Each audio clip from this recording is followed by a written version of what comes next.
Hey, welcome back to Drawbridge Props and Armory. My name's Levi Woods and I'm a costumer, prop builder, armor smith.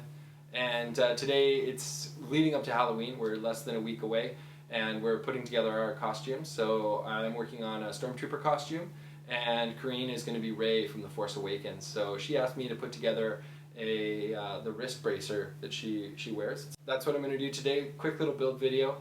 If you guys want to check out my other video on building Rey's belt, you can check that. I'm going to put the link right here. For those of you who want to follow along with this build, you can start by downloading the template from my Facebook page in the photo album labeled Templates. Next, you'll need a piece of leather that is 4 to 5 ounce weight. In this case, I chose to use a hide's belly.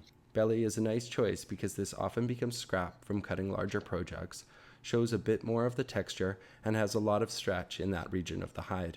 You should also note that I traced the pattern with a brown Sharpie. I find this particularly useful as I can be a little loose with my tracing and cutting and not worry about the lines showing up on the finished product. You will also note that I'm cutting toward the center of the slits on the long cut. This is to prevent accidentally cutting the slits too long. Now it's time for some dye. If you're new to leather work, you'll probably be using alcohol-based dyes instead of professional oil dyes. I actually prefer using alcohol-based dyes on leather when I want to achieve a bit of color variation. I would avoid using water-based dyes on a wrist bracer as they tend to get a lot of abuse and the water-based dyes don't penetrate as deeply, so they're more likely to scratch. I'm using a piece of scrap wool to apply the dye and making sure that I'm actually wetting the leather and not just putting a light coat on top. The leather should feel slightly damp but not soaked when you are done. The alcohol dyes dry quickly, so you should let it sit for 30 to 60 minutes laying flat and then start to work the leather to bring some more life into it. The first thing I do is back roll. You should fold the piece of leather over on itself and then press it down firmly on a hard surface and roll it back and forth. You can use a piece of wood and sandpaper if you want extra pressure.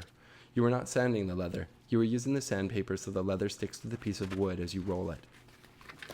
It's starting to look pretty good, so you should put it into its final shape and let the dye finish drying. You can put it in front of a fan for a couple of hours or just let it air dry overnight. Do not try to heat dry the wet leather. You can hear how creaky the leather is, and this is because the alcohol dye dries out the natural oils in the leather. It's important to choose a finish that has some oil built in. Once it's completely dry, you can put a finish on it. Today on the skin side, I'm using Aussie Leather Conditioner, which is a nice finish that is a combination of oil and wax. It is not waterproof, and I will have to be careful about the dye bleeding out through this finish. On the flesh side, I'm using Urad cream. It stinks like urine, but works to make the nap lay down flat and shiny. It also darkens the leather slightly to give a contrast to the front and the back of the leather. That's it. Now just let it dry overnight and you'll have your very own leather cuff, just like Rey's from The Force Awakens.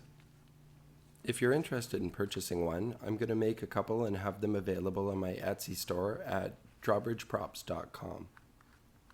Hope you're enjoying my channel, and please take a minute to hit the like button down below and subscribe if you'd like to see more. Thanks for watching, and see you soon.